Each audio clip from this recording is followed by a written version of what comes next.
Good evening, and welcome back to My HBCU Votes, powered by Historically Black Sense. I'm your host, Kevin Keys III, and today we're coming live to you from Atlanta, Georgia at Slim and Huskies for part 2 of our 5-part series. Our focus today is one that is deeply important, especially for Black women and young leaders, women in politics, breaking barriers and building legacies. Women, particularly Black women, have always been at the forefront of political movements, yet the barriers they face are some of the highest in the country. Today, we will discuss how women in politics are overcoming these challenges and how they're creating legacies that inspire future generations. We'll dive into the conversation that Vice President Kamala Harris had just this past Tuesday with Charlamagne tha God in Detroit, where she addressed the unique struggles that she faces as a Black woman in one of the highest offices in the world. Her story represents so much of what today's episode is all about: breaking barriers and building long-lasting legacies. So sit back and enjoy tonight's conversation.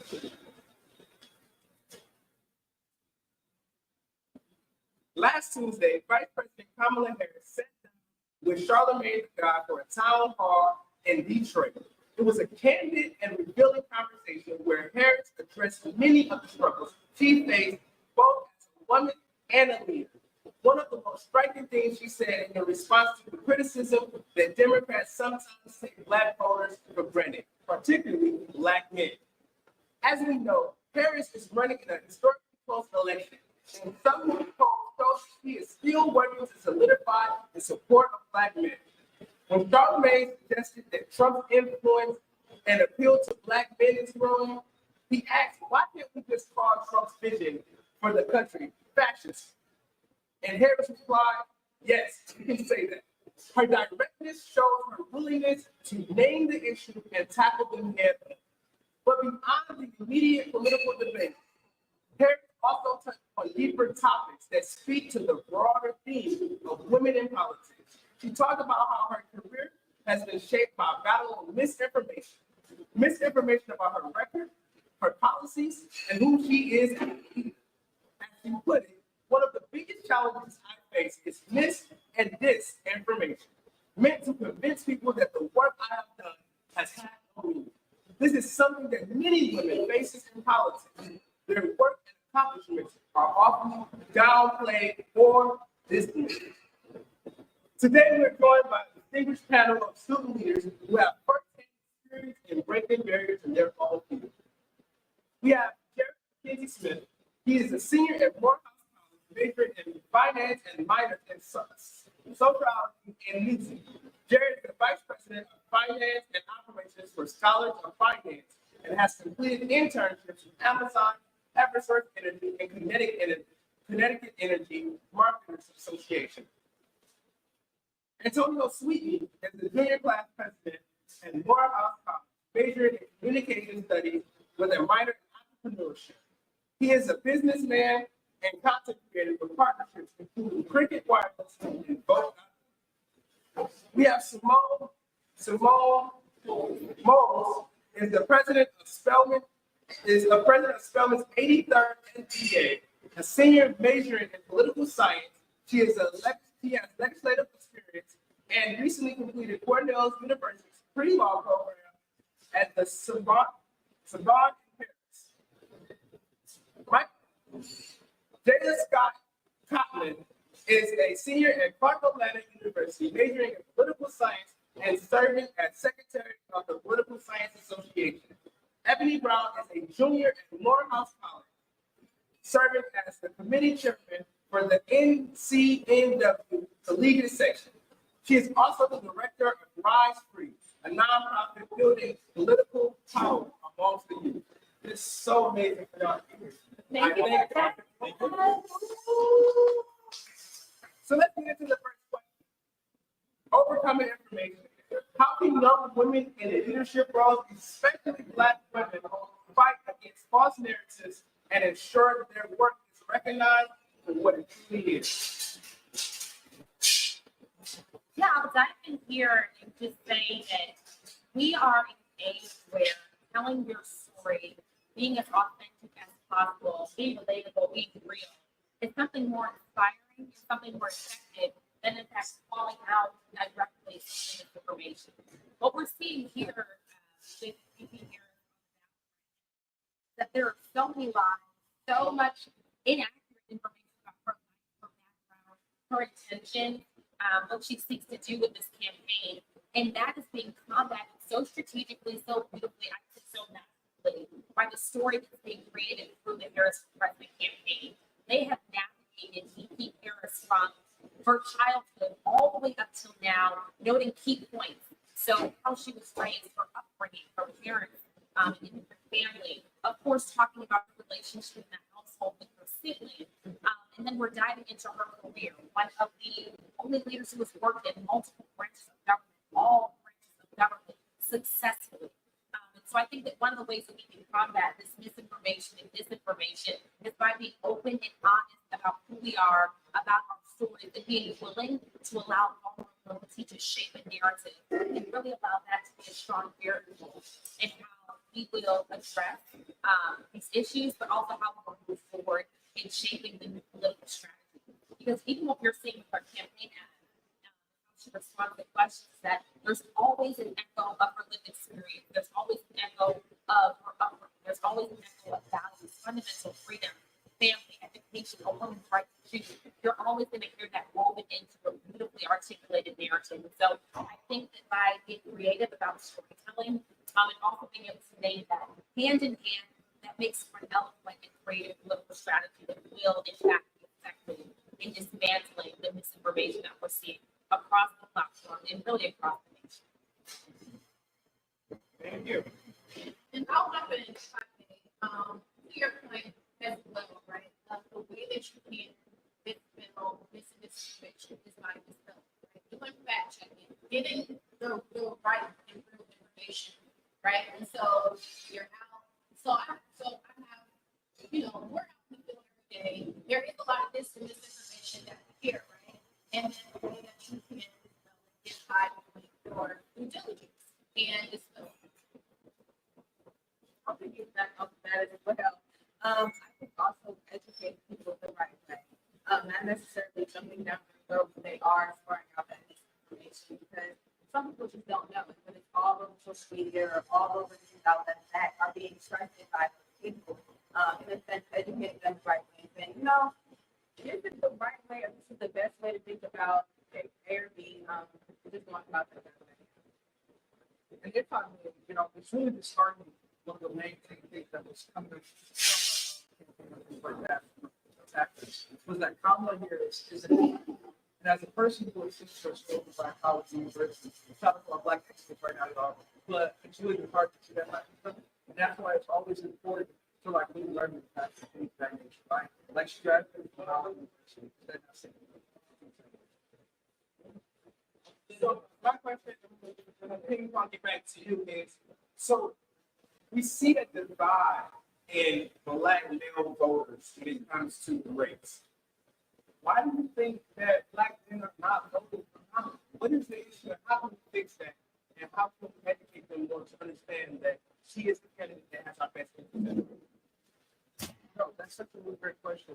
Just thinking back off of that, in my personal opinion, it's really about leadership and having the first. It's hard to be the first in anything, and so I think imagining as the first woman president to lead our country, let alone be a Black woman, that's scary to some people. We don't know what that looks like. However, I feel like giving the vote to Kamala Harris, who has that proven track record of that issue, that can show people that we need this. To add on to what he said, I think it's important to know, if we can support, for example, in corporate America, we have a lot of Black leaders. And so I think if we can say that they can lead a company like in Black women lead the nation. So, misinformation is one of the biggest tools used to discredit women in power. And Harris highlighted how these narratives are designed to dismiss her work. Women leaders have to work twice as hard to ensure that the truth about their accomplishments is known. I wanted to take the time to just point out that a lot of people made the claim that you put so many African American males away. When we have found out that that was false, that is a prime example of some of the misinformation information that we was hearing from since the beginning of her campaign. So this takes me to my next question.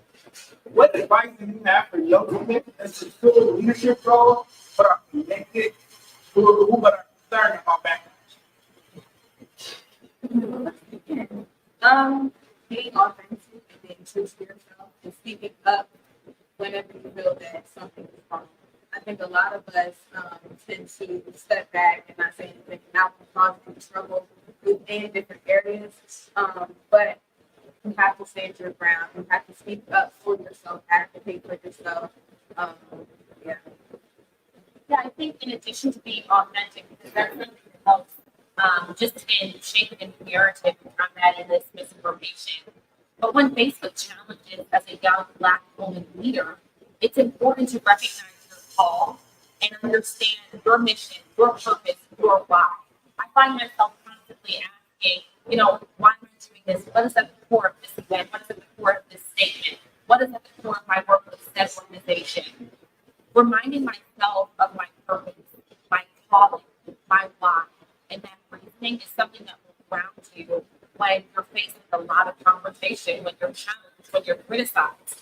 And the second thing is understanding that critique is good, confrontation is great. I enjoy engaging with diverse perspectives. I enjoy engaging with challenge because that's what makes life much more exciting. That's what makes, you appreciate the better days when you have those days when you're challenged the most.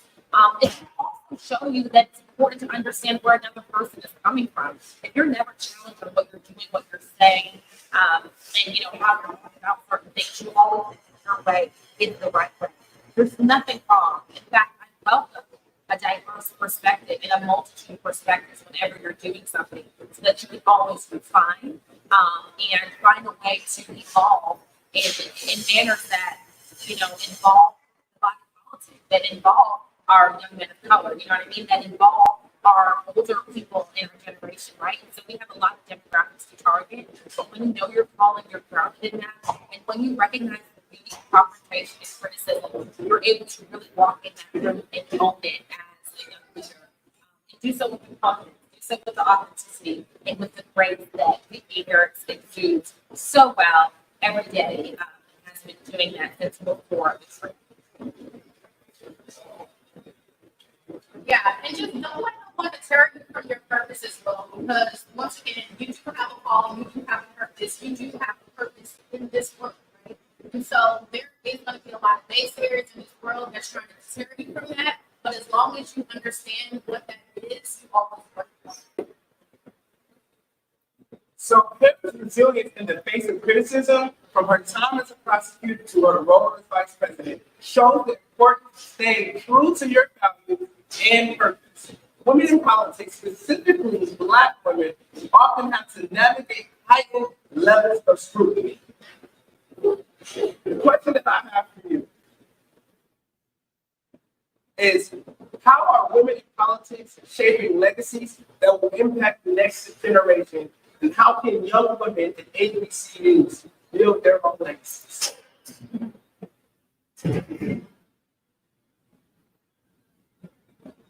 I think that she's proven what's possible, and we have the power to make permanent the investment she's made in herself, in her values, and in our country. So what that looks like for us when we want to follow in the footsteps and enact that change for the legacy that she's created, it looks like doing the same thing as her, being true to our values. It looks like understanding where we come from. For me, I'm the daughter of a preacher and an educator. So two people who are deeply involved in the community, always looking out for the others, making sure to utilize their gifts for the common good of all.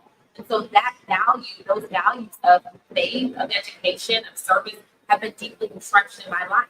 Similar to Nikki Harris, seeing how she utilizes the values in her life to help pave legacies, and really make sure that we as young Black women rising up in HBCUs have that same mindset of not forgetting where we come from, but being sure to know that we may have to alter some things in order to get to where you're going, and we should welcome that.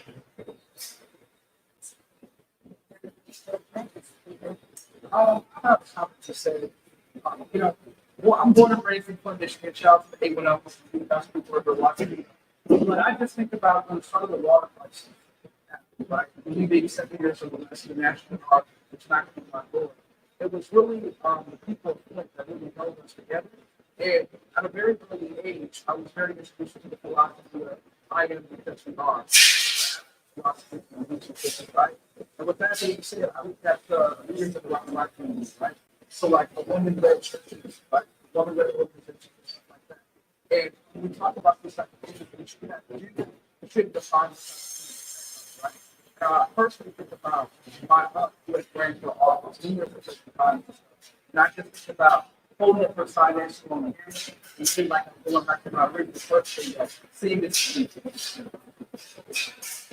Okay.